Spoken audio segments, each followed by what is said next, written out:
Now classification of solids आप देख रहे हैं स्क्रीन पे आ गया है। तो ये जो क्लासिफिकेशन किया गया है सॉलिड्स का वो किस बेस पे किया गया है?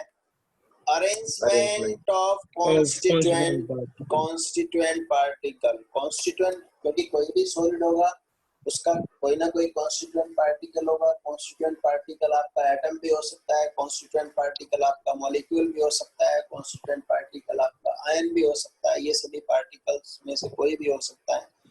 उनका अरेंजमेंट कैसे होता है, मतलब जब वो सॉलिडिफाई होता है कोई भी सब्सटेंस तो इन पार्टिकल्स का अरेंजमेंट किस तरह से क्रिएट होता है उस सॉलिड में, उसके बेस पे हमने सॉलिड्स को दो कैटेगरी में क्लासिफाई किया है। नंबर 1 क्रिस्टलाइन सॉलिड्स और नंबर 2 एमोर्फस सॉलिड्स। आपके सामने स्क्रीन पे आ गया है दो तरह के अरेंजमेंट कॉन्स्टिट्यूएंट पार्टिकल्स के आ गए हैं।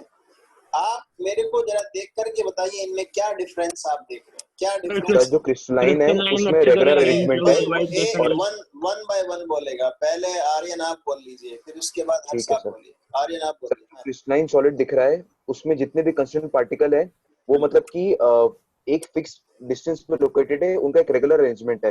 रेगुलर अरेंजमेंट है। देखिए रेगुलर, आपके मुंह से वर्ड आया रेगुलर अरेंजमेंट। चलिए हाँ, वेरी गुड। हाँ, और एमोर्फस नहीं है। हाँ, मतलब कुछ एमोर्फस पे अनइवनली डिस्ट्रीब्यूटेड है, इरेगुलर अरेंजमेंट है। इरेगुलर अरेंजमेंट, ठीक है। यही सबसे इम्पोर्टेंट चीज है कि क्रिस्टलाइन सॉलिड में जो कॉन्स्टिट्यूएंट पार्टिकल्स होता है उनका एक रेगुलर अरेंजमेंट होता है। रेगुलर अरेंजमेंट मतलब सपोज अगर हम इसको ए पार्टिकल बोलते हैं और इसको हम बी बोलते हैं तो आप किसी भी डायरेक्शन में आप इसको देखिए, किसी भी डायरेक्शन में, नॉट ओनली आप ऐसे देख रहे हैं, ना केवल आप ऐसे देख रहे हैं, ना केवल आप ऐसे देख रहे हैं, आप क्रॉस में भी देखिए, आप ऐसे भी देखिए तो भी आपको रेगुलर अरेंजमेंट मिलेगा। आप ऐसे भी देखेंगे तो आपको रेगुलर अरेंजमेंट मिलेगा। आप ऐसे भी देखेंगे तो आपको रेगुलर अरेंजमेंट मिलेगा। यानी कि हर डायरेक्शन में, चाहे आप किसी भी डायरेक्शन में आप देख रहे हैं तो आपको एक regular arrangement of constituent particles crystalline solid का देखने को मिलेगा। क्लियर? अमोर्फस सॉलिड में ऐसा नहीं है। अमोर्फस सॉलिड में ऐसा नहीं है। अमोर्फस सॉलिड में क्या है, ऐसी चीज नहीं है। अमोर्फस सॉलिड में आप देख रहे हैं कि क्या है कि इसके बाद ये आ गया, इसके बाद ये आ गया, लेकिन इसके बाद आप देखिए कौन आया है, ये नहीं आया। ठीक है, इसके बाद ग्रीन नहीं आया है, इसके बाद क्या आ गया है, पर्पल आ गया। पर्पल ही बोलेंगे ना इसको। हाँ, पर्पल। इसके बाद पर्पल आ गया। ठीक है, यहाँ ग्रीन आना था ना, यहाँ तो ग्रीन आना था रेगुलर अरेंजमेंट में, लेकिन यहाँ क्या आ गया, पर्पल आ गया। अब आप ऐसे देखेंगे, अब आप क्रॉस चलिएगा, ये ग्रीन आ गया, ये पर्पल आ गया। अब ये देखिए, ये इसको ऐसे जाना था, इसको ऐसे जाना था ना, स्ट्रेट लाइन में जाना था, लेकिन ये क्या हो गया, यहाँ से हट करके इधर आ गया, अपनी स्ट्रेट लाइन छोड़ करके इधर आ गया। यानी कि कभी कहीं ये नजदीक हो गए हैं, कहीं ये दूर हो गए हैं। और एक ग्रीन आ गया, ग्रीन के बाद चलिए मान लीजिए ये आ गया और इसके बाद फिर पर्पल आ गया, यहाँ ग्रीन आना था। ठीक है, तो इस तरह से हमने इसको देखा तो हमको किसी भी डायरेक्शन में अमोर्फस सॉलिड के अंदर किसी भी डायरेक्शन में आपको रेगुलर अरेंजमेंट नहीं मिलेगा। तो ये चीज आपको हमेशा याद रखिएगा कि क्रिस्टलाइन सॉलिड्स वो होते हैं जिसमें कॉन्स्टिट्यूएंट पार्टिकल्स का रेगुलर अरेंजमेंट होता है इन all direction, while in amorphous solid there is no regular arrangement in any direction। किसी भी डायरेक्शन में आपको रेगुलर अरेंजमेंट नहीं मिलेगा। Is it clear to you? Yes sir। ठीक है, तो अब देखिए, अब आप मुझे बताइएगा कि इस अरेंजमेंट का, ये जो अरेंजमेंट आपने देखा है, दो टाइप का अरेंजमेंट देखा है आपने, अमोर्फस का एंड क्रिस्टलाइन का, इस अरेंजमेंट का इनकी प्रॉपर्टीज पे कुछ फर्क पड़ेगा कि नहीं पड़ेगा, ये बताइए। पड़ेगा। यस सर, पड़ेगा ना, क्योंकि आपको हमेशा याद रखिएगा स्ट्रक्चर का, अगर कोई मॉलिक्यूलर सॉलिड है तो मॉलिक्यूल के स्ट्रक्चर का, मॉलिक्यूल्स के अरेंजमेंट का, उसकी प्रॉपर्टीज पे बहुत इम्पैक्ट पड़ता है, बहुत इम्पैक्ट होता है। ठीक है, लेकिन अब बिकॉज अब देखने वाली बात है कि क्रिस्टलाइन सॉलिड में अगर मान लीजिए आप मान लीजिए वाटर का आप ले रहे हैं सॉलिड, यानी आइस आप ले रहे हैं, और आप SO2 का सॉलिड ले रहे हैं, या आप सल्फर का सॉलिड ले रहे हैं, या आप वैक्स ले रहे हैं, ये भी wax is also a solid, wax is a hydrocarbon solid, hydrocarbon का सॉलिड है ना वैक्स। तो इनमें क्या होगा, इनके अरेंजमेंट के अकॉर्डिंग इनकी प्रॉपर्टी में चेंज आएगा। अब यहाँ देखने वाली बात है कि देखिए क्या क्या प्रॉपर्टीज होती हैं इनकी, वो नेक्स्ट स्लाइड में आपके सामने आएगी।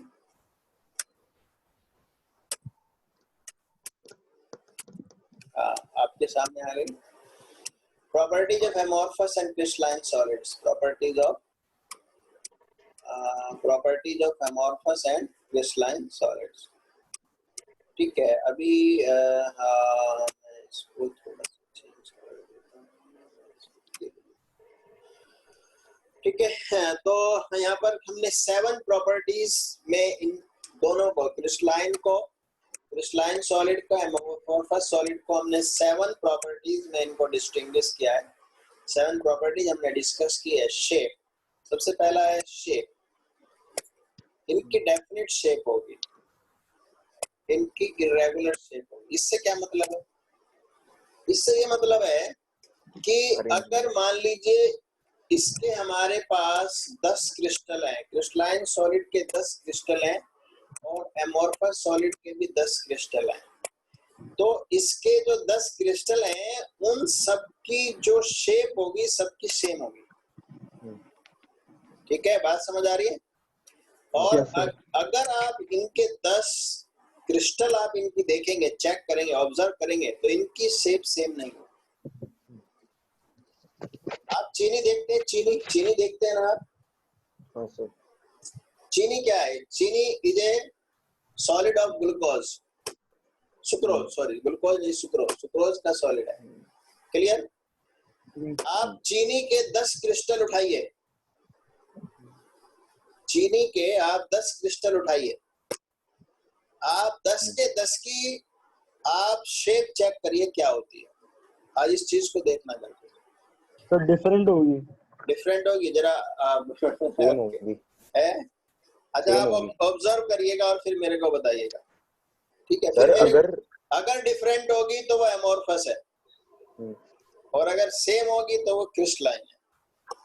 सर ठीक है, हाँ बोलो सर। जैसे कि अगर चीनी है, अगर हम चीनी को मतलब कि पूरा पीस दे, मतलब कि हाँ, तो उसको पीस पूरा मतलब अगर कि आप पीस दे रहे हैं तो पीसने के बाद जो क्रिस्टल बनेगा वो भी तो एक क्रिस्टल बनेगा ना, पार्टिकल बनेगा। तो आपको उसको आप ऐसा करेंगे ना, देखिए होता क्या है कि कभी कभी जो क्रिस्टल है वो मतलब ये है कि जब आप उसको भरते हैं या उसको हैंडल करते हैं तो उस वक्त उसकी कुछ एजेस टूट जाते हैं। लेकिन आप एक रेगुलर क्रिस्टल देखिए, रेगुलर क्रिस्टल आप 10 उठाइए, बड़े बड़े उठाइए, छोटे नहीं उठाइए। ठीक है, क्योंकि छोटे में फिर आपको ऑब्जर्व करने में दिक्कत आ जाएगी। आप बड़े बड़े उठाइए तो आपको देखने को मिलेगा कि सबका जो स्ट्रक्चर है वो लगभग एक जैसा है।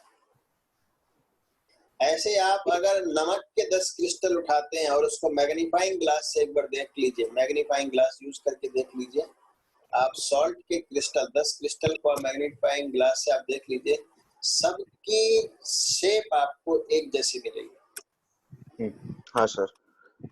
ठीक है, तो ये चीज याद रखिएगा कि यदि आपको किसी भी सॉलिड के अगर क्रिस्टल आपके पास है और सबकी शेप एक जैसी है तो इसका मतलब है कि वो क्रिस्टलाइन सॉलिड है, और यदि वो उनकी शेप अलग अलग है तो इसका मतलब है कि वो एमोर्फस सॉलिड है, वो क्रिस्टलाइन नहीं है। हाँ सर। सेकंड प्रॉपर्टी है मेल्टिंग पॉइंट। सेकंड प्रॉपर्टी है आपकी मेल्टिंग पॉइंट। मेल्टिंग पॉइंट जो होगा इनका शार्प होगा, शार्प, और इनका क्या होगा, रेंज में होगा, रेंज में होगा, इनका होगा शार्प। मतलब एक किसी पर्टिकुलर टेम्परेचर पे मेल्ट करेगा लिक्विड में। हाँ, यहाँ पर यह होगा एक पर्टिकुलर टेम्परेचर होगा, रेंज नहीं होगी। अब जैसे मान लीजिए आप ग्लास है या प्लास्टिक को आप लीजिए, प्लास्टिक आप लेंगे तो क्या प्लास्टिक एक, हाँ पहले क्या होता है, वो हल्का सा सॉफ्ट होएगा, फिर और टेम्परेचर आप बढ़ाएंगे तो फिर और सॉफ्ट होएगा, फिर और बढ़ाएंगे तब जाके मल्ट होगा। यानी कि उसका मल्टिंग कहाँ से स्टार्ट हो गया था, जब वो पहली बार सॉफ्ट होना स्टार्ट हुआ था तभी से उसका मल्टिंग स्टार्ट हो गया। ठीक है, लेकिन कंप्लीटली मल्ट कब हुआ, जब एक हायर टेम्परेचर पे हुआ। मल्टिंग स्टार्ट एक लो टेम्परेचर पे हो गया था, लेकिन कंप्लीटली जब मल्ट हुआ वो एक हाई टेम्परेचर पे हुआ। अंडरस्टैंड? तो हम उसको बोलेंगे कि जो प्लास्टिक है, प्लास्टिक का जो है एक शार्प मल्टिंग पॉइंट नहीं है, बल्कि उसका मल्टिंग पॉइंट कहाँ है? रेंज के अंदर है, रेंज में है। ऐसे यदि आप ग्लास को मल्ट करेंगे, ग्लास कांच को यदि आप मल्ट करना शुरू करेंगे तो वो एक पर्टिकुलर टेम्परेचर पे मल्ट नहीं होता है, एक टेम्परेचर पे वो सॉफ्ट होना शुरू होता है। आप उसको और हीट करेंगे तो और ज्यादा सॉफ्ट होगा, फिर और हीट करेंगे तो एक हाई, वेरी हाई, एक मतलब एक हायर टेम्परेचर पे जाकर के वो फिर कंप्लीटली मल्ट होगा। तो इसलिए ये भी एक इम्पोर्टेंट प्रॉपर्टी है। ये प्रॉपर्टी जितनी भी जनरेट हुई है, जितनी भी आप प्रॉपर्टी यहाँ देख रहे हैं, ये सब उनके अरेंजमेंट, कॉन्स्टिट्यूएंट पार्टिकल के अरेंजमेंट की वजह से जनरेट हुई है ये सारी प्रॉपर्टी। चाहे आपका शेप आया हो, चाहे आपका बिकॉज हमने देखा था कि इरेगुलर मैनर में अरेंज होते हैं अमोर्फस सॉलिड में कॉन्स्टिट्यूएंट पार्टिकल, इसीलिए उनकी कोई फिक्स शेप भी नहीं होती, इरेगुलर शेप होती है। अब बिकॉज यहाँ पर क्या होता है कि जो इरेगुलर मैनर में अरेंज होते हैं तो फोर्स ऑफ अट्रैक्शन भी उतना स्ट्रॉन्ग नहीं होता, इसलिए इनका जो है टेम्परेचर रेंज में आता है, इनका फिक्स आता है, शार्प आता है। Now next is cleavage property. Cleavage से मतलब है कि यदि आप इन सॉलिड को कट करेंगे, अगर आप कट करेंगे तो आपको जो एज मिलेगी वो शार्प एज मिलेगी और स्मूथ मिलेगी, लेकिन इनकी एज क्या मिलेगी? रफ मिलेगी। आप इसको इस तरह से समझ सकते हैं, मान लीजिए आपके हाथ से कोई ग्लास टूट गया, तो हम क्या प्रिकॉशन करते हैं? ग्लास टूट गया, हाँ, ग्लास, कांच का ग्लास आपके हाथ से टूट गया, तो आप क्या प्रिकॉशन करते हैं? क्या आप उसकी जो कांच का ग्लास आपका टूटा है, क्या आप उसकी एज पे अपने हाथ को फेर सकते हैं, अपने हाथ को चला सकते हैं? सर क्या कर सकते हैं? जो उसकी एज बनी है, टूटने के बाद जो एज बनी है, क्या उस पे अपने हैंड को आप आराम से रब कर सकते हैं? नहीं। क्या प्रॉब्लम आएगी सर कि मतलब कि जो उसकी एज है वो शार्प हो गई। शार्प हो गई, शार्प तो हो गई, क्या स्मूथ भी होती है? स्मूथ, हाँ स्मूथ, स्मूथ हो सकती है। अच्छा, शायद। तो हम तो मतलब अगर स्मूथ हो जाएगी तो फिर तो हमारा हाथ नहीं कटना चाहिए ना उससे। हाँ ये बात सही है। तो हमारा तो हाथ कट जाता है अगर हम उस पे हाथ फेरते हैं कांच के एज पे। अगर कांच टूट गया है और उस टूटे हुए कांच को उठा करके हम उसके एजेस पे अपना हाथ फेरेंगे तो हमारे हाथ कटने के चांस होते हैं। हमारे हाथ कटने के चांस होते हैं कि नहीं होते? होते हैं। अगर हमारे हाथ कटने के चांस होते हैं तो इसका मतलब है कि जो एज है वो स्मूथ है कि रफ है? स्मूथ है कि रफ है? सर शार्प हुई ना तब भी। अरे शार्प तो मतलब होता है कि एक स्ट्रेट लाइन, शार्प से मतलब है एक स्ट्रेट लाइन, और उसके ऊपर अगर वो स्मूथ है, अच्छा रफ हुई ना। हाँ, तो अगर उसकी रफ होगी तभी तो हाथ कटेगा। अगर रफ स्मूथ होगी होगी तभी हाथ कटेगा। अगर स्मूथ होगा तब तो फिर हाँ तब सर तो नहीं आराम से कटेगा। आपका हाथ चला जाएगा, आपको कटेगा क्यों? ठीक है। आपने देखा होगा कि जब भी आप ग्लास कटर, जो ग्लास काटने वाले हैं, ग्लास को कटवा के लाते हैं तो वो काटने के बाद उसके जो एज है उसको रब करता है, उसको स्मूथ करता है। लेकिन अगर आप किसी मेटल को कटवाते हैं, मेटल की शीट कटाते हैं या वो शार्प होती है, उसकी जो क्लीवेज है वो शार्प भी होगी और स्मूथ भी होगी। ठीक है। आप मान लीजिए एल्यूमिनियम है, एल्यूमिनियम की शीट को आप बीच में से तोड़ देते हैं। ठीक है। तोड़ने के बाद क्या होगा? अच्छा चलिए मान लीजिए इसको भी छोड़िए, आप एल्यूमिनियम का कोई वायर ले लीजिए या एल्यूमिनियम की आप शीट लेकर के उसको काट दीजिए बीच में से। कॉपर का वायर ले लीजिए, कॉपर की शीट को आप काट दीजिए। आयरन का वायर ले लीजिए, आयरन की शीट ले लीजिए। आयरन की शीट पे आप आराम से हाथ फेर सकते हैं। आयरन की शीट के एज पे भी आप आयरन की शीट के एज पे भी आप आराम से अपने हाथ को चला सकते हैं।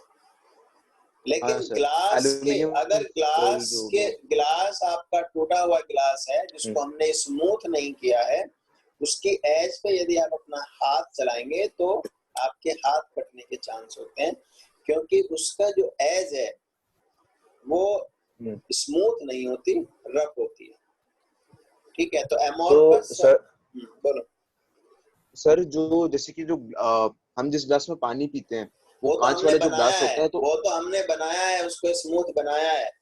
अच्छा, वो तो हमने उसको मेल्ट करके उसको स्मूथ बनाया है। तो अभी वो ठीक है, क्रिस्टलाइन रहा कि एमोर्फस रहा? है तो अभी भी एमोर्फस ही हो, लेकिन वो नेचुरली एमोर्फस नहीं है, वो सॉरी नेचुरली स्मूथ नहीं है। एमो हम्म, नेचुरली उसको वो बनाया गया। स्मूथ नहीं है, उसको हमने जब फर्नेस में उसको मेल्ट किया था, शेप दिया था, उस वक्त उसको स्मूथनेस दी थी।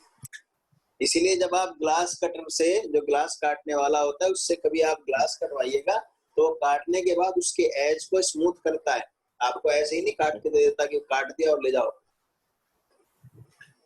ठीक है, हाँ सर। तो इसीलिए क्या होता है कि, और अगर आप कोई टूट भी गया, आपका विंडो पैन कोई टूट गया है ग्लास का, तो आप कभी भी आप चेक कर सकते हैं कि उसका जो आपका मतलब एज होती है वो हमेशा स्ट्रेट नहीं होती, रफ होती है, ऊंची नीची होती है, रफ होती है। हाँ जबकि ठीक है। जबकि आप किसी एल्युमिनियम की शीट को यदि आप कटवाते हैं या किसी भी और शीट को कटवाते हैं, शार्प और तो स्मूथ दोनों होती उसकी है। शार्प भी होती है और स्मूथ भी। हाँ sir. Next is the heat of fusion. Heat of fusion से मतलब है मेल्टिंग पॉइंट, वो नहीं, मतलब मल्ट करने के लिए जो आप इसको मल्ट करने के लिए जो आप एनर्जी दे रहे हैं, that is the heat of fusion, यानी कि ये प्रॉपर्टी इससे जुड़ी हुई है। अब बिकॉज इसका फिक्स यानी शार्प मेल्टिंग पॉइंट होता है, तो इसकी हीट ऑफ फ्यूजन भी क्या होती है, डेफिनेट डेफिनेट होती होती है। है। लेकिन इसका बिकॉज रेंज में होता है, तो इसकी हीट ऑफ फ्यूजन भी क्या होती है, रेंज में होती है, शार्प नहीं होती, फिक्स नहीं होती, डेफिनेट नहीं होती। हाँ ठीक सर। है, उसके बाद आ जाता है नेक्स्ट इज एनाइसोट्रॉपी। ये एक बहुत इंपॉर्टेंट है, ये आपको पता होना चाहिए, और इस पर 1 मार्क्स का क्वेश्चन भी पूछा जाता है। Define isotropy, anisotropy.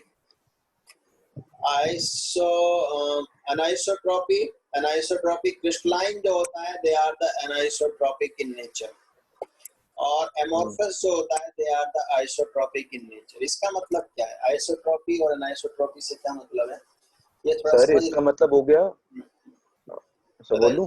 बोलो बोलो बोलो।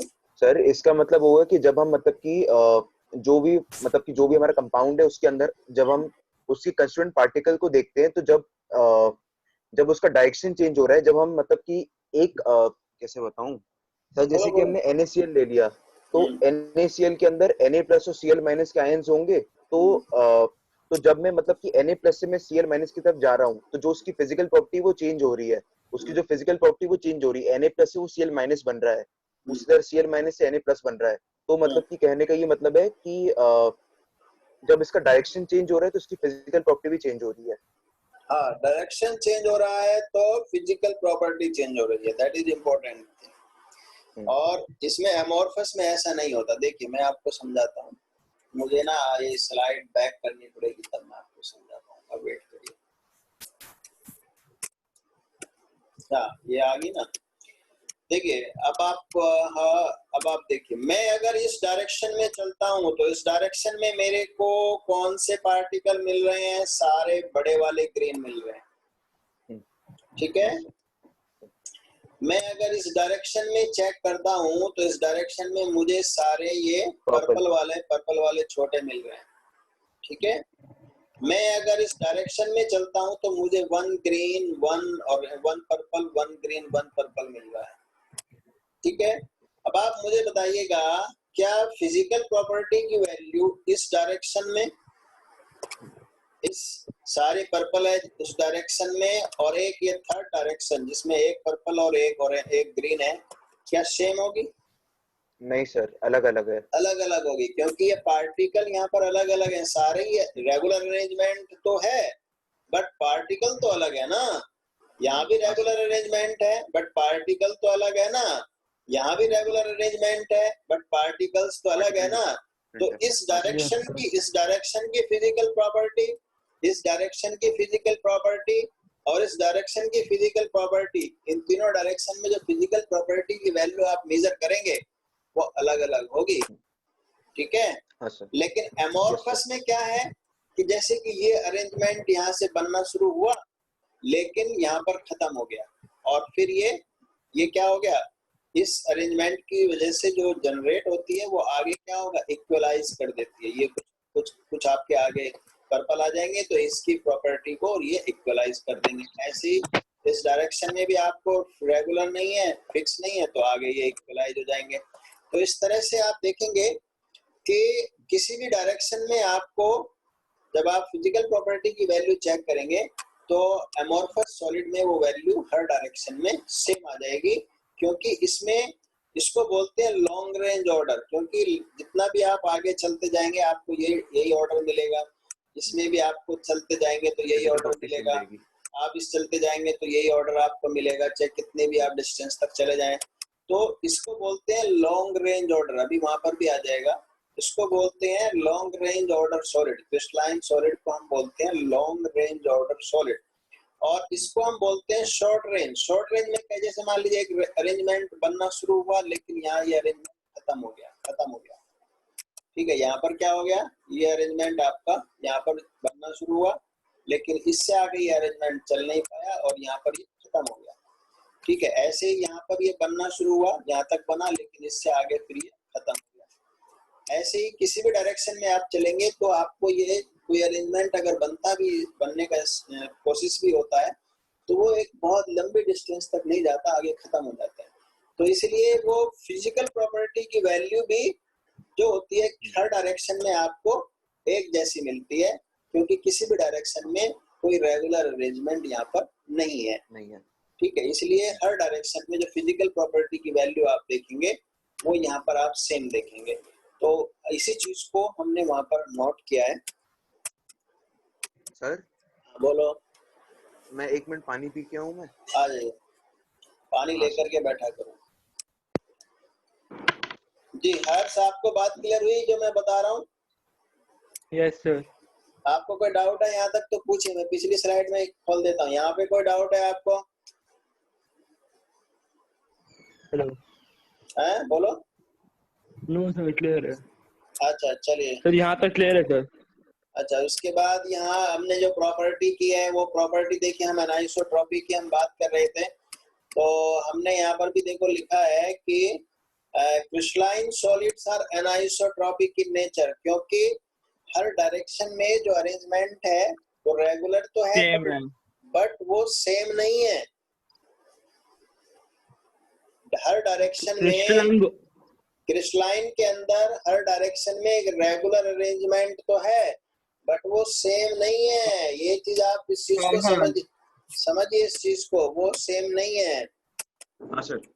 देखिए यहाँ पर आप देखेंगे तो मैंने क्या बोला, यहाँ पर आपको अरेंजमेंट इसका है, ग्रीन वालों का है, इस डायरेक्शन में अरेंजमेंट पर्पल वालों का है, इस डायरेक्शन में अरेंजमेंट 1 ग्रीन 1 पर्पल का है। तीनों डायरेक्शन में अरेंजमेंट डिफरेंट है, डिफरेंट डायरेक्शन में डिफरेंट अरेंजमेंट है, इसलिए फिजिकल प्रॉपर्टी की वैल्यू भी हर एक डायरेक्शन में डिफरेंट आएगी। इसीलिए ये सॉलिड क्या कहलाता है, एनआईसो। एनआईसो का मतलब होता है डिफरेंट, एनआईसो का मतलब होता है डिफरेंट और आईसो का मतलब होता है सेम। एनआईसो का मतलब होता है डिफरेंट और आईसो का मीनिंग होता है सेम।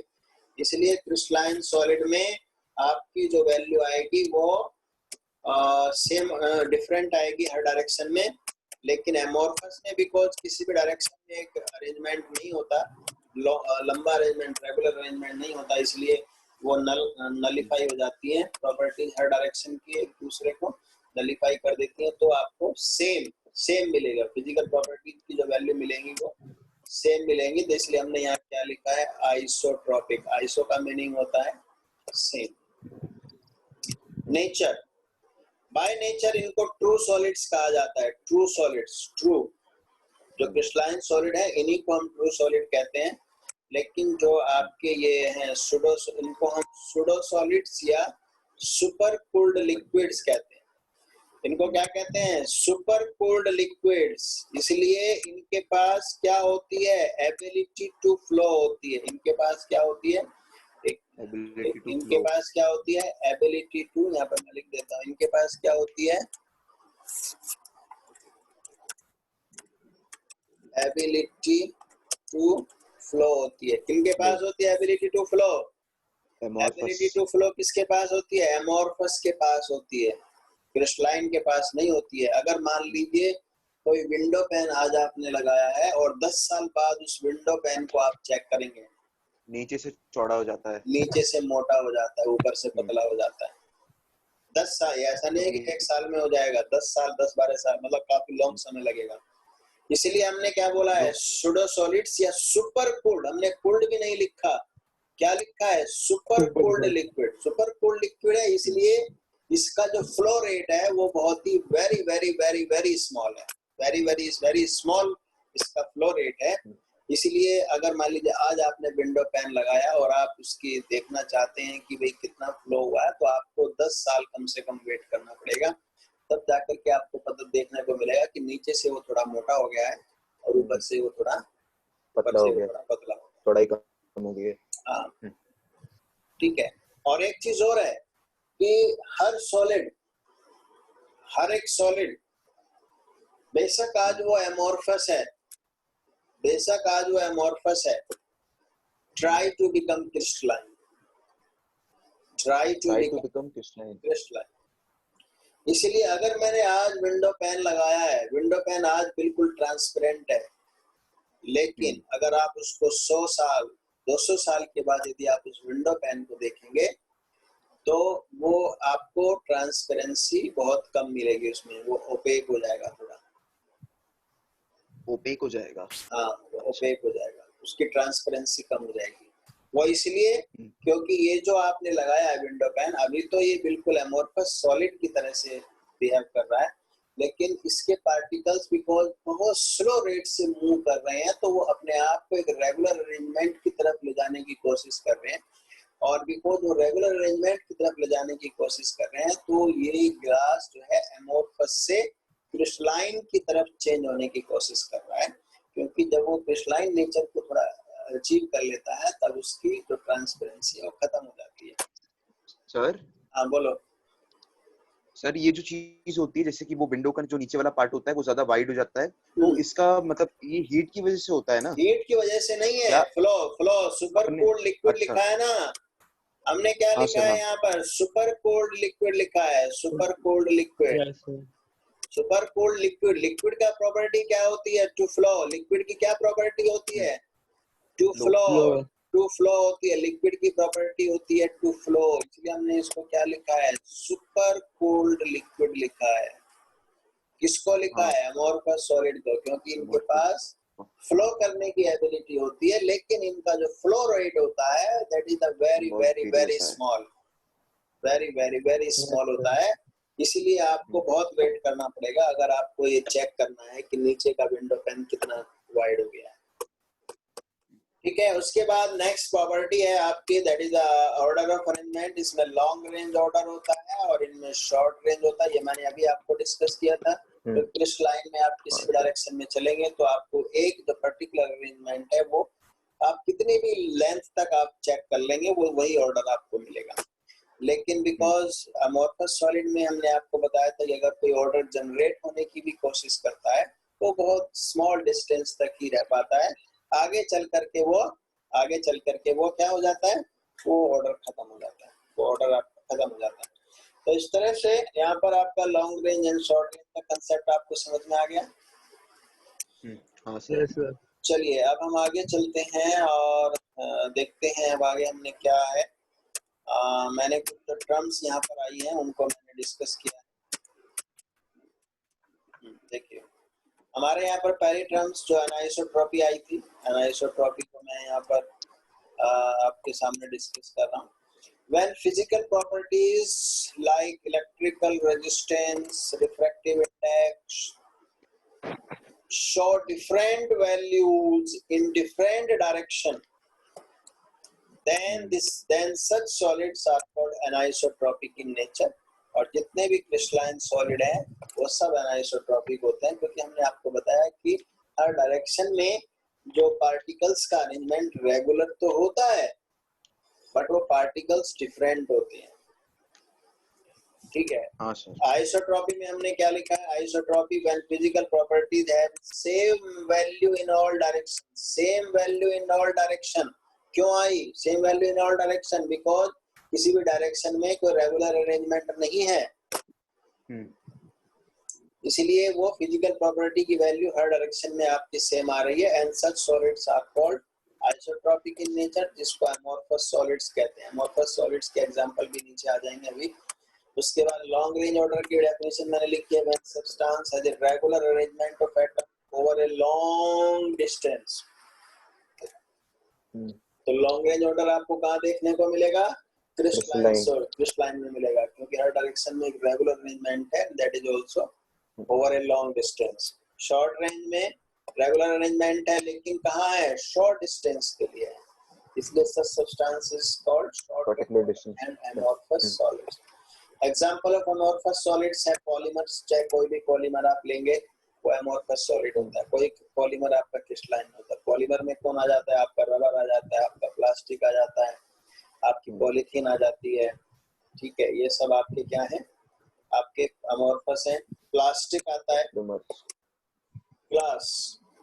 जो ग्लास होता है उसको क्वार्ट्ज ग्लास बोलते हैं। एक क्वार्ट्ज जो होता है वो आपका क्रिस्टलाइन भी होता है, और एक क्वार्ट्ज जो होता है वो आपका अमोर्फस भी होता है। जो क्वार्ट्ज अमोर्फस होता है उसको हम ग्लास कहते हैं। जो ग्लास होता है वो अमोर्फस क्वार्ट्ज होता है। And amorphous silicon, amorphous silicon जो होता है, कुछ सॉलिड्स भी आपके अमोर्फस, जैसे सल्फर है, ये भी अमोर्फस सॉलिड होता है। सल्फर भी क्रिस्टलाइन नहीं होता, सल्फर जो होता है अमोर्फस सॉलिड होता है, ठीक है। जितने नॉन मेटल सॉलिडिफाई होते हैं वो सब ज्यादातर अमोर्फस होते हैं। फास्फोरस अमोर्फस सॉलिड होता है, ठीक है। सिलिकॉन जो सॉलिडिफाई होता है तो ये भी अमोर्फस सॉलिड होता है, ठीक है। इसलिए फोटोवोल्टिक सेल में इसको यूज किया जाता है। लेकिन जितने भी क्रिस्टलाइन सॉलिड हैं, जैसे आप जितने भी आपके आयनिक सॉलिड हैं वो क्रिस्टलाइन है, आपका बेंजोइक है वो क्रिस्टलाइन है, आपका सोडियम क्लोराइड भी क्रिस्टलाइन है, आपका जो आइस है, इवन आइस जो होता है वो भी क्रिस्टलाइन सॉलिड है। आइस क्रिस्टलाइन होता है? हाँ, आइस क्रिस्टलाइन होता है, अमोर्फस नहीं होता, क्योंकि उसका मेल्टिंग पॉइंट 0 होता है ना, फिक्स होता है। अच्छा, हाँ हाँ सर, हाँ ठीक है। अभी हमने डिस्कस किया था ना कि जिनका हाँ फिक्स, ठीक है, हाँ सर, हाँ शार्प मेल्टिंग पॉइंट फिक्स होता है, टेम्परेचर होता है, हाँ, वो सब आपके समझिएगा कि क्या होते हैं, क्रिस्टलाइन। सर बट जैसे आइस में एयर स्पेसेस होती है बीच में, बट वो एयर इरेगुलर थोड़ा स्पेसेस तो होती है। एयर स्पेसेस तो होती है वो, हाँ बोलो, ए वेकेंट स्पेस होता है। लेकिन आप देखेंगे कि आइस का जो अरेंजमेंट होता है, आइस का अरेंजमेंट आपने कभी चेक किया है? कभी उसका डायग्राम देखा आइस के अरेंजमेंट का? आइस का मैं आपको, हाँ सर शायद देखा हुआ है। बताइए कैसा होता है? रेगुलर होता है कि इरेगुलर होता है? हाँ सर, जो एयर स्पेसेस जो दिखाते हैं डायग्राम में वो रेगुलर ही दिखा रहे थे। रेगुलर होते हैं, रेगुलर होते हैं। आपकी बुक में भी आइस का डायग्राम मुझे लगता है 10th या 9th में किसी बुक में था, आपके 11th में भी, किसी 11th में भी था। आप तो उसमें देखिएगा, उसमें हाइड्रोजन वाले चैप्टर में देखिएगा, आइस का अरेंजमेंट दिया हुआ है, रेगुलर अरेंजमेंट दिया हुआ है। हाँ सर, हाँ हाँ वो पढ़ा था। तो आइस में बिकॉज वो जो एयर स्पेस होते हैं वो एक रेगुलर इंटरवल पे आते हैं, तो इसलिए रेगुलर अरेंजमेंट होता है इसका, ठीक है। चलिए, इतना क्लियर हो गया अब हमारा। अब हम आगे चलते हैं और डिस्कस करते हैं नेक्स्ट चीजों को। नेक्स्ट स्लाइड आपके सामने आ गई। ये हमारा डिस्कशन हो गया है। अभी हमारा जो डिस्कशन हुआ है ये हमने क्लासिफिकेशन कर लिया है। क्लासिफिकेशन ऑफ सॉलिड्स किया है। क्लासिफिकेशन ऑफ सॉलिड्स क्या है कि स्पेसिफिक किया है on the basis of arrangement of constituent particles किया है। नाउ अब आगे चलते हैं। यस,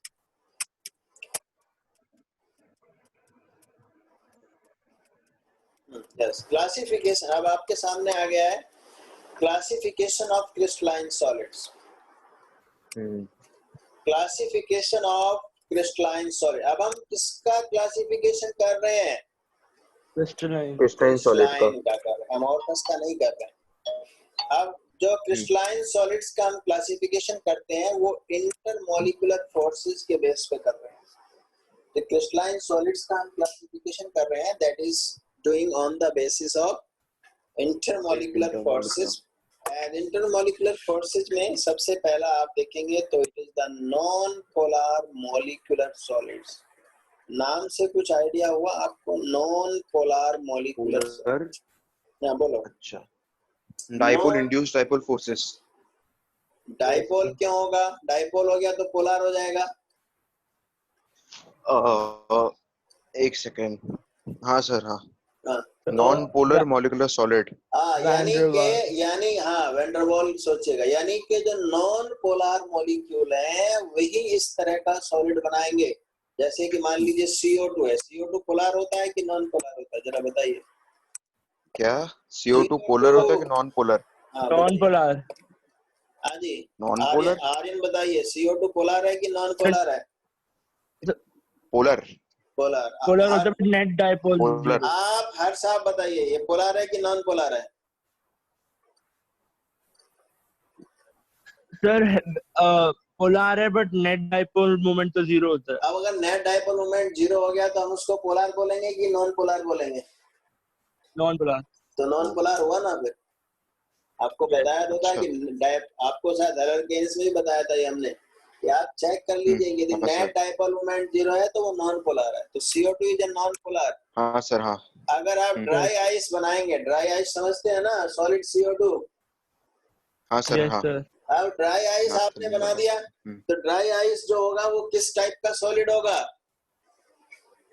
वो dry ice non polar molecular solid होगा, क्योंकि कॉन्स्टिट्यूएंट पार्टिकल मॉलिक्यूल है। CO2 है ना, CO2 हाँ सर, हाँ। Yes sir. Constituent particle molecule है और ड्राई आइस है तो आपने उसको सॉलिडिफाई कर दिया है CO2 को। ठीक है, ड्राई आइस के अंदर। तो वो dry ice is an example of non polar molecular solid. Dry ice. तो सर ये जो डायग्राम दिखाया हुआ है ये क्या है? अभी बता रहे हैं बेटा, अभी आ रहे हैं आपको, घबराइए नहीं, आ रहे हैं, चिंता नहीं। वैंडरवॉल जो तीनों तरह की थी हमारी। अब पहले जो है यहाँ पर आप देखिएगा, मैं कुछ स्टेटमेंट लिखा है उसको पढ़ लीजिए। नॉन पोलर मॉलिक्यूल्स भी हो सकता है, वो एटम भी हो सकता है, form such type of solids. इस तरह का सॉलिड सिर्फ वही मॉलिक्यूल बनाएंगे जो नॉन पोलर होंगे। Due to momentary shift of electron density, ये इलेक्ट्रॉन जो किसी मॉलिक्यूल के अंदर है ये ऐसा होता है कि हमेशा इनकी इलेक्ट्रॉन डेंसिटी पूरे मॉलिक्यूल पे हमेशा एक जैसी नहीं होती है। अब जैसे इलेक्ट्रॉन मूव करता है चूंकि। हाँ, जैसे कि मान लीजिए एक मॉलिक्यूल है A और ये दूसरा मॉलिक्यूल है हमारा B, ये दूसरा है B। हो सकता है मोमेंटरीली इलेक्ट्रॉन इस साइड में ज्यादा हो गए, इस तरफ ज्यादा हो गए। अगर इलेक्ट्रॉन इस तरफ ज्यादा होगा तो ये इस पे इधर क्या आ गया? पार्शियल नेगेटिव चार्ज आ गया, पार्शियल नेगेटिव आ गया। और दूसरी तरफ इलेक्ट्रॉन कम हो गए तो इधर क्या आ गया? पार्शियल पॉजिटिव आ गया। पॉजिटिव।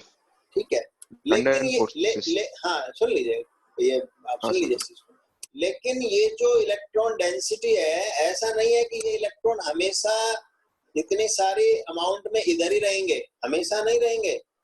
तो ये जो चार्जेस जनरेट हुए हैं यहाँ पर, partial positive and partial negative, ये क्या हुए हैं? बहुत मोमेंटरीली जनरेट हुए हैं, यानी कि ये चार्जेस परमानेंट नहीं है। बिकॉज इलेक्ट्रॉन जो होते हैं दोबारा से रीडिस्ट्रीब्यूट हो सकते हैं मॉलिक्यूल के अंदर। मॉलिक्यूल के अंदर ये इलेक्ट्रॉन दोबारा से रीडिस्ट्रीब्यूट हो सकते हैं। तो इसलिए ये जो आपके इलेक्ट्रॉन है, इलेक्ट्रॉन डेंसिटी जो अभी इधर आप देख रहे हैं ज्यादा हो गई है, ये परमानेंट नहीं है, इधर हमेशा नहीं रहेगी। हो सकता है कभी इधर ज्यादा हो जाए तो इधर पार्शियल नेगेटिव हो जाएगा, इधर पार्शियल पॉजिटिव हो जाएगा अपोजिट साइड में। तो इस तरह का जो डाइपोल क्रिएट होता है उसको हम क्या कहते हैं? उसके लिए हमारा वर्ड होता है, उसके लिए हमारा वर्ड होता है, उसके लिए हमारा वर्ड होता है इंड्यूस्ड डाइपोल। उसके लिए हमारा वर्ड होता है इंड्यूस्ड डाइपोल। सर हाँ बोलो। सर इंड्यूस्ड डाइपोल वो नहीं होता था जिसमें हमने पोलर मॉलिक्यूल ले लिया और एक हमने नॉन पोलर मॉलिक्यूल ले लिया, तो नॉन पोलर मॉलिक्यूल जो है उसको हम बोलते हैं डाइपोल इंड्यूस्ड डाइपोल। हाँ, लेकिन ये इंड्यूस्ड डाइपोल है, ये भी इंड्यूस्ड डाइपोल है। यहाँ पर इस मॉलिक्यूल में भी एक दूसरे को इंड्यूस कर रहे हैं। हाँ, वो एक दूसरे को यहाँ पर इंड्यूस करेंगे। एक इलेक्ट्रॉन मूव कर रहे तो एक तरफ डेंसिटी ज्यादा हो गई और दूसरी तरफ कम हो गई, तो वहीं पे फोर्स ऑफ अट्रैक्शन हो गए दोनों के बीच में, ठीक है ना। Dispersion force. हाँ सर। तो कहने का मतलब ये है कि ये जो मॉलिक्यूल आपका है ये जो मॉलिक्यूल है आपका, एक मिनट, एक मॉलिक्यूल जो आपका ये ए है, इसमें ये इंड्यूस्ड डाइपोल क्रिएट हुआ। जब बी मॉलिक्यूल ए के पास पहुंचा तो इसने, ए मॉलिक्यूल ने बी के अंदर भी क्या कर दिया, इंड्यूस्ड डाइपोल क्रिएट कर दिया, क्योंकि इधर पॉजिटिव था तो इसने अट्रैक्ट करके इलेक्ट्रॉनों को इधर खींच लिया, इधर नेगेटिव आ गया, इधर पहले नहीं था। जब ये मॉलिक्यूल यहाँ था तब नहीं था यहाँ पर इसमें इस तरह का डाइपोल, लेकिन जब ये इसके नजदीक पहुंचा, इधर अप्रोच किया, तो इसने जो पहले से यहाँ पर डाइपोल क्रिएट हुआ, इंड्यूस्ड डाइपोल, उसने क्या करा, इसके अंदर इलेक्ट्रॉन डेंसिटी को चेंज कर दिया और इसने इधर इलेक्ट्रॉन डेंसिटी को बढ़ा दिया, इधर कम कर दिया, तो इसमें भी इंड्यूस्ड डाइपोल क्रिएट हो गया। यानी कि ए के अंदर भी इंड्यूस्ड डाइपोल है एंड बी के अंदर भी इंड्यूस्ड डाइपोल है। तो यहाँ पर क्या होगा, एक electrostatic force of attraction create हो जाएगा। लेकिन ये इलेक्ट्रोस्टैटिक फोर्स ऑफ अट्रैक्शन जो होगा, बिकॉज ये चार्जेस जो है यहाँ पर, ये पॉजिटिव नेगेटिव जो चार्जेस है, बहुत ही पार्शियल चार्जेस हैं, इसलिए बहुत weak electrostatic force of attraction create होगा, जिसको हम van der Waals force of attraction कहते हैं। ठीक है। London forces. हाँ, अच्छा एक मुझे बताइएगा, जो ड्राई आइस का क्या यूज किया जाता है, कोई यूज बताइए ड्राई आइस का। सर वो जैसे कि अगरबत्ती वगैरह में कुछ करते थे ना। अगरबत्ती में ड्राई आइस? नहीं, कुछ पढ़ा था मैंने। हाँ बताइए सर 9th में। अरे फिल्म वाले यूज करते हैं वो बॉल।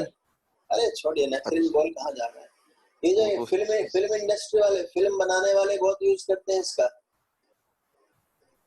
रील के लिए। अरे नहीं यार, अगर मान लीजिए स्टेज प्रिजर्व करने के लिए क्या, हाँ वो तो प्रिजर्वेशन में भी यूज होता है। हाँ, और ये जो स्टेज पे आपको जो ये क्लाउडी इफेक्ट, अच्छा सर वो हाँ वो क्लाउडिंग सी जो आती है वाइट। अच्छा हाँ। जो स्टेज पे क्लाउड इफेक्ट जनरेट करने के लिए सॉलिड CO2 का यूज किया जाता है। हाँ सर। हाँ ये पॉइजनस होती है, थोड़ी पॉइजनस होती है, ठीक है। अच्छा, ज्यादातर हाथ में पकड़ो तो फ्रॉस्ट बाइट हो जाती है। हाँ बिल्कुल हो जाएगी, ये फ्रॉस्ट बाइट हो जाती है, इससे पॉइजनस होती है, डेंजरस चीज होती है, इसको रखना नहीं चाहिए। ठीक है। अब सॉलिड CO2 जो होती है, ये अगर आप खुला छोड़ देंगे तो क्या हो जाएगा, सब्लाइम हो जाएगी, आपको लिक्विड नहीं मिलेगा। जैसे पानी, जैसे आइस तो क्या होती है, मेल्ट हो जाएगी, आइस तो मेल्ट हो जाती है, सीधा सॉलिड से वेपर हो जाती है। आइस तो क्या होगी, वो आपकी मेल्ट होकर के लिक्विड बदल जाएगी। लेकिन CO2 जो होगी, सॉलिड CO2 जो होगी, वो आपकी मेल्ट नहीं होगी, सीधे ही वेपराइज हो जाती है, गैस हो जाएगी। तो अब उसके पीछे रीजन क्या है, उसके पीछे रीजन ये है कि देखिए, यहाँ जो फोर्स ऑफ अट्रैक्शन, अगर ये भी CO2 है और ये भी अगर दूसरा CO2 है, तो यहाँ जो फोर्स ऑफ अट्रैक्शन है इनके बीच में, वो बहुत वीक है, वंडर वॉल है। इसलिए क्या है कि अगर आपने उसको सॉलिडिफाई कर भी दिया है, तो जैसे ही आप टेम्परेचर पे खोलेंगे इसको, तो एकदम से ही वो जो बॉन्ड है टूट जाएगा और ये वेपर फॉर्म में बदल जाएगा, क्योंकि यहाँ जो फोर्स ऑफ अट्रैक्शन है between the molecule, that is very very very less. तो यही हमने यहाँ पर लिखा है, due to momentarily shift of electron density, induced dipole is created in the molecule, and this induced dipole change the electron density of another molecule when this molecule मतलब दूसरा molecule, when another molecule यानी this molecule comes close to the induced dipole molecule, यानी कि जो normal molecule है non polar, जब वो induced dipole वाले मॉलिक्यूल के पास पहुंचेगा, तो इस दूसरे मॉलिक्यूल के अंदर भी इंड्यूस्ड डाइपोल क्रिएट हो जाएगा। ठीक है। Now due to induced dipole in molecules, a electrostatic attraction is generated which bind them together, and this attraction is weakest force of attraction, जिसको वंडर वॉल फोर्स या dispersion force या London force से भी कह देते हैं। अब because यहाँ पर बोलो सर, एक चीज पूछनी है, जैसे कि ये दोनों नॉन पोलर है, मतलब दोनों न्यूट्रल है, जब दोनों को पास में लाए तभी ये इंड्यूस्ड डाइपोल क्रिएट हुआ ना। पहले एक में क्रिएट होगा, मोमेंटरली शिफ्ट ऑफ इलेक्ट्रॉन, फिर वो दूसरे में करेगा। मतलब वो तभी होगा जब दोनों को एक दूसरे के पास लेंगे, तभी होगा ना, या फिर दोनों पहले से? दोनों को पास लेंगे, दोनों एक दूसरे के पास आएंगे तभी तो होगा। हाँ सर, हाँ बस दोनों एक दूसरे के पास आएंगे तभी तो होगा, ठीक है। इलेक्ट्रॉन रिपल्शन होगा इसलिए हाँ पॉजिटिव ठीक है। चार्ज जनरेट हो जाएगा। अब बिकॉज यहाँ force of attraction between the molecule बहुत ही लो है, तो वो उनकी फिजिकल प्रॉपर्टी में भी रिफ्लेक्ट हो रहा है। कैसे रिफ्लेक्ट हो रहा है कि ये जो सॉलिड होंगे बहुत सॉफ्ट होंगे, बहुत सॉफ्ट होंगे, मतलब बहुत ही सॉफ्ट होंगे, हार्ड नहीं होंगे, हार्ड सॉलिड नहीं होंगे, and Yes, non conductor of electricity होंगे। इनका मेल्टिंग पॉइंट और बॉइलिंग पॉइंट भी बहुत लो होगा, बॉइलिंग पॉइंट दोनों ही लो होंगे। एंड वीक फोर्स ये यूजुअली क्या मिलेंगे आपको, या तो लिक्विड्स मिलेंगे, ये सॉलिड्स नहीं लिखना चाहिए था, यूजुअली आपको लिक्विड मिलेंगे या गैस मिलेंगे, गैस मिलेंगे, गैस मिलेंगे। अब आपने देखो एक चीज बड़ी हम इम्पोर्टेंट आपको डिस्कस कर रहे हैं, आपने 11th में भी इस चीज को पढ़ा है।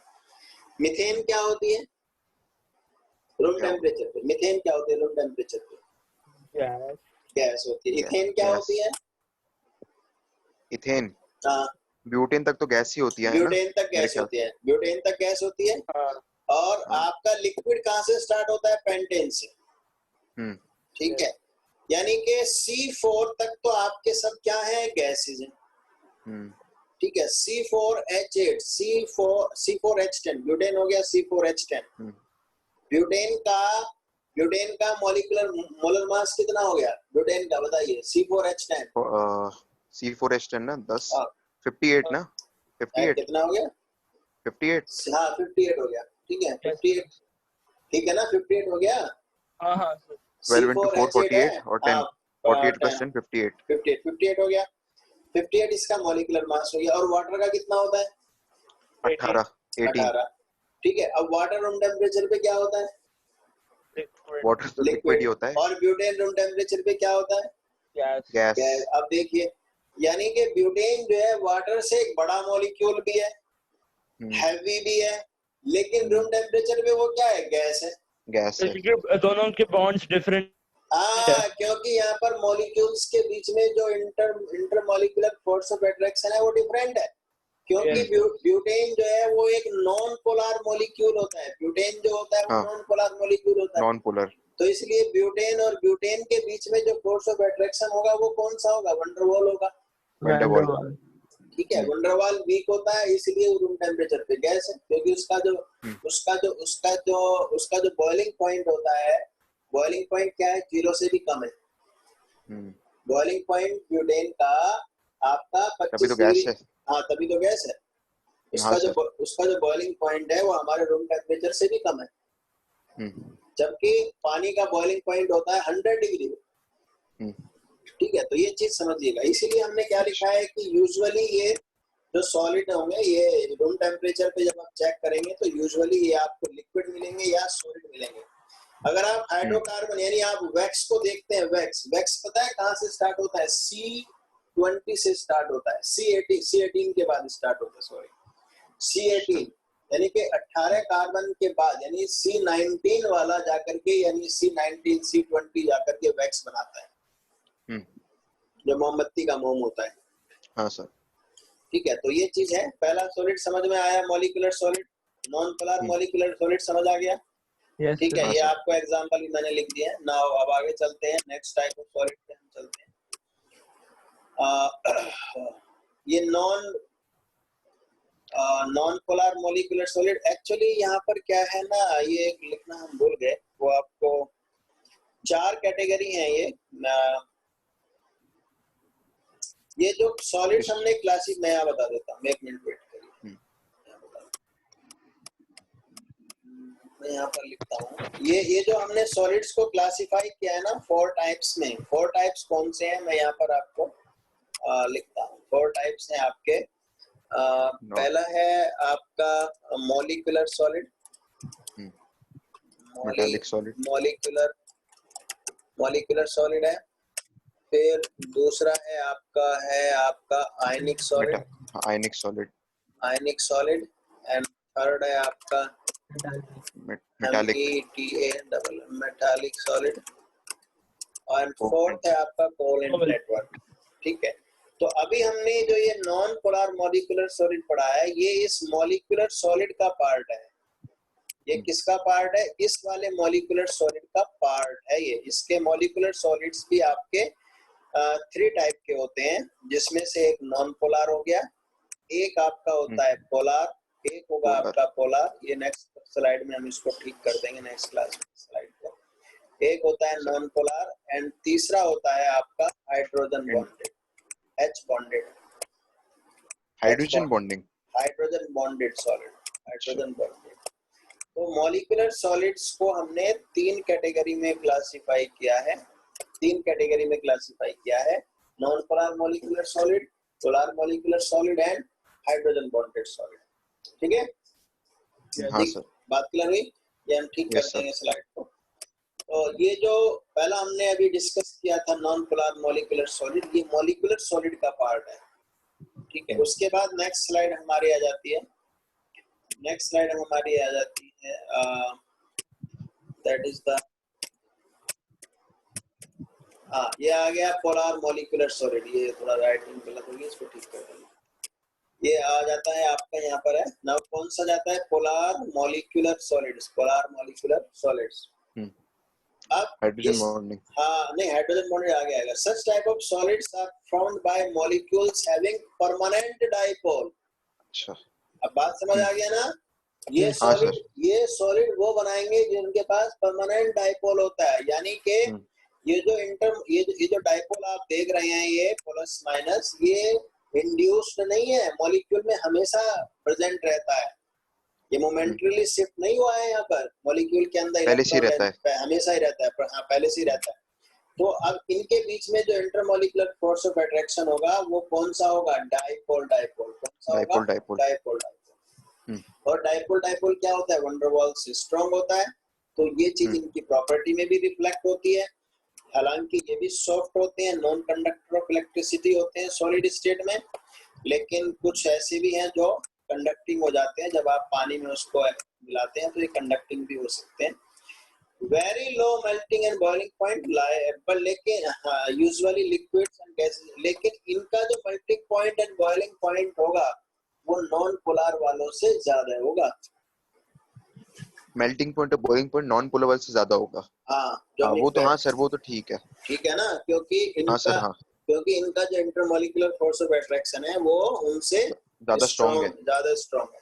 तो इनका क्या डाइपोल डाइपोल होगा? ज्यादा स्ट्रॉन्ग हाँ, होता है इनका क्या होगा? इनका क्या होगा? ज्यादा होगा। उसके बाद है ठीक है, और हाँ ये भी लिक्विड्स एंड गैसेस, मतलब लिक्विड्स एंड गैसेस ही होते हैं रूम टेम्परेचर पे, क्योंकि डाइपोल डाइपोल भी बहुत स्ट्रॉन्ग फोर्स ऑफ अट्रैक्शन नहीं होता। ठीक है? Next is the hydrogen bonded solids. तो इस तरह का सॉलिड्स उन पोलर मॉलिक्यूल, क्योंकि हाइड्रोजन बॉन्डिंग सिर्फ पोलर मॉलिक्यूल ही बना सकते हैं, नॉन पोलर कभी हाइड्रोजन बॉन्डिंग नहीं बना सकता।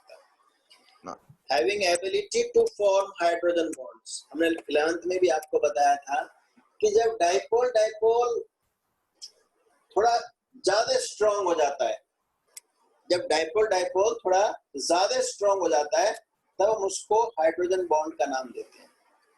और ऐसा सिर्फ तभी होता है, ऐसा सब तभी होता है, एक हमने आपको बताया था कि ये 3 लेटर आप याद कर लीजिए, FON, जिस मॉलिक्यूल में ये होंगे, जिस मॉलिक्यूल में ये होंगे वही हाइड्रोजन बॉन्ड बनाएंगे। FONN, हाँ, फोन बोला था ना, फ्लोरीन, ऑक्सीजन एंड नाइट्रोजन। जिस मॉलिक्यूल में फ्लोरीन होगा, ऑक्सीजन होगा, नाइट्रोजन होगा, वही हाइड्रोजन बॉन्ड बनाएंगे, बाकी नहीं बनाएंगे। इसलिए हाइड्रोजन बॉन्ड कौन बना सकता है? या तो वाटर बना सकता है, या NH3 बना सकता है, या HF बना सकता है, या इथेनॉल बना सकता है, मिथेनॉल बना सकता है, अल्कोहल बना सकते हैं, अमीन्स बना सकते हैं, ठीक है, HF बना सकते हैं। तो वही आप बनाएंगे, ठीक है, क्योंकि हमने आपको बताया था कि हाइड्रोजन बॉन्डिंग में क्या होता है। यहाँ पर हाइड्रोजन बॉन्डिंग भी आ गया है कि हाइड्रोजन जो है, हाइड्रोजन बॉन्डिंग में क्या होता है, हाइड्रोजन के दोनों साइड, इस साइड भी और इस साइड भी क्या होना चाहिए? हाईली इलेक्ट्रोनेगेटिव एटम होना चाहिए। हाई इलेक्ट्रोनेगेटिव में हाई इलेक्ट्रोनेगेटिव में 3 ही आते हैं, या तो फ्लोरीन होना चाहिए, या ऑक्सीजन होना चाहिए, या आपका नाइट्रोजन होना चाहिए। 3 में से कोई होना चाहिए, तभी यहाँ पर ये जो बॉन्ड बनेगा ये हाइड्रोजन बॉन्ड बनेगा। तभी यहाँ पर डाइपोल डाइपोल स्ट्रॉन्ग होगा, तभी जिसको हम हाइड्रोजन बॉन्ड कहते हैं। तो इसका मतलब ये हुआ, हमारे डिस्कशन से ये हमारा कंक्लूजन निकलता है कि हाइड्रोजन बॉन्ड जो होता है वो क्या होता है, डाइपोल डाइपोल से भी स्ट्रॉन्ग होता है, स्ट्रॉन्ग होता है, डाइपोल डाइपोल से भी स्ट्रॉन्ग होता है। इसलिए जब हमने CO2 और वाटर का डिस्कशन किया था तो हमने ये बताया था कि रूम टेम्परेचर पे वाटर जो होता है वो क्या होता है, लिक्विड होता है, जबकि लिक्विड होता है, सॉरी ब्यूटेन जो है वो सॉलिड सॉरी गैस होता है, गैस होता है। तो रीजन यही है कि वाटर के अंदर क्या बॉन्ड होता है, हाइड्रोजन बॉन्डिंग होती है, जिससे ज्यादा स्ट्रॉन्ग हो जाता है। हाँ, जिससे वो इंटरमोलिकुलर अट्रैक्शन आपका, इलेक्ट्रोनेगेटिविटी हाई है उसकी। ठीक है। हाँ अब सच सॉलिड्स, हालांकि ये सॉलिड भी क्या है, बिकॉज यहाँ पर जो कॉन्स्टिट्यूएंट पार्टिकल मॉलिक्यूल है, यहाँ पर क्या है, अभी हमने जितने भी सॉलिड्स पढ़े हैं इन सभी में जो कॉन्स्टिट्यूएंट पार्टिकल है वो क्या है, एक मॉलिक्यूल है, कॉन्स्टिट्यूएंट पार्टिकल मॉलिक्यूल है। तो इसलिए सभी नॉन कंडक्टर ऑफ इलेक्ट्रिसिटी है, क्योंकि कंडक्टर ऑफ इलेक्ट्रिसिटी के लिए क्या होना चाहिए, तो आयन, इलेक्ट्रॉन, या तो आयन होना चाहिए, या तो आयन होना चाहिए, या फिर इलेक्ट्रॉन होना चाहिए। तो यहाँ तो कॉन्स्टिट्यूएंट पार्टिकल ना तो आयन है ना इलेक्ट्रॉन है, इसलिए क्या है, मॉलिक्यूल है, इसलिए नॉन कंडक्टर ऑफ इलेक्ट्रिसिटी है इन सॉलिड स्टेट। लेकिन बिकम कंडक्टिंग इन एक्वास सॉल्यूशन, एक्वास सॉल्यूशन में ये कंडक्टिंग हो सकते हैं, क्योंकि एक्वास सॉल्यूशन में आयंस का जनरेशन हो सकता है एक्वास सॉल्यूशन में। हाँ, जैसे कि अगर मान लीजिए आपने अमोनिया को पानी में मिला दिया, अगर आपने अमोनिया को वाटर में मिला दिया, सॉरी, अगर आपने अमोनिया को पानी में मिला दिया तो आपका क्या बन जाएगा, NH4+OH-। हाँ, तो आयंस जनरेट हो गई कि नहीं, हाँ, आयंस जनरेट हो गई। हाँ आयंस सर, जनरेट हो तो गई, इलेक्ट्रिसिटी प्रोड्यूस करेगा, प्रोड्यूस हो जाएगा, NH4+ एंड OH- हो जाएगा, तो इलेक्ट्रिसिटी प्रोड्यूस हो जाएगी। लेकिन सॉलिड स्टेट में नहीं होगी, ठीक है, सॉलिड स्टेट में नहीं होगी बिल्कुल भी, क्योंकि सॉलिड स्टेट में ये मिले हुए होते हैं, आपस में अटैच्ड होते हैं, बॉन्डेड होती है, कोई आयन की फॉर्म में नहीं अवेलेबल होता है वहां पर। तो इसलिए सॉलिड स्टेट में कभी भी इलेक्ट्रिसिटी कंडक्ट नहीं होगी। हाँ, एक्वास सॉल्यूशन में इलेक्ट्रिसिटी कंडक्ट हो सकती है।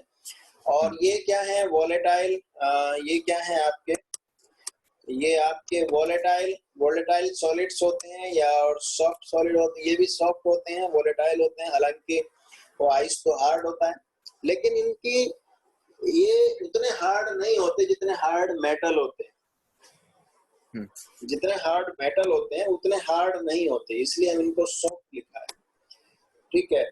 और ये लो मेल्टिंग, इनका मेल्टिंग पॉइंट, बॉइलिंग पॉइंट वहां हम लिखते हैं वेरी लो। इस केस में डाइपोल डाइपोल के केस में और वंडरवॉल के केस में हम वेरी लो लिखते हैं, very low melting and boiling point. यहाँ हमने लिखा है low melting and boiling point. Yes sir, ये हार्ड होते हैं, हाइड्रोजन का ज्यादा होता है। हाँ, ये क्या होते हैं, कुछ इसमें से सॉफ्ट है तो कुछ हार्ड भी होते हैं, लेकिन अगर हार्ड होंगे तो ये ब्रिटल होंगे, ब्रिटल समझते हैं ना, मैलिएबल नहीं होंगे।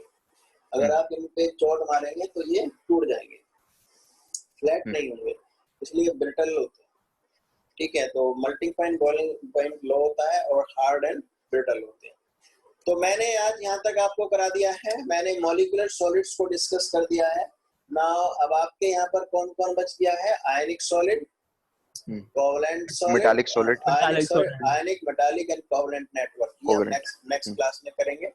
मैं आपको एक क्वेश्चनरी भेजूंगा हेलो एल्केन्स पे, वो आप जरा कर लीजिएगा, ठीक है। मैं अभी या तो रात को भेजूंगा या मॉर्निंग में भेजूंगा, ठीक है। ओके, चलिए आज नहीं तक करते हैं। सर इसके ये भेज दीजिएगा सर, ये क्या पीपीटी? हाँ पीपीटी मतलब भेज दूंगा अभी पूरी होने दीजिए, पीपीटी भेज दूंगा। अच्छा, अभी आप बुक से पढ़िए, ठीक है सर, अभी बुक से पढ़िए आप, ठीक है। Okay sir, okay bye sir.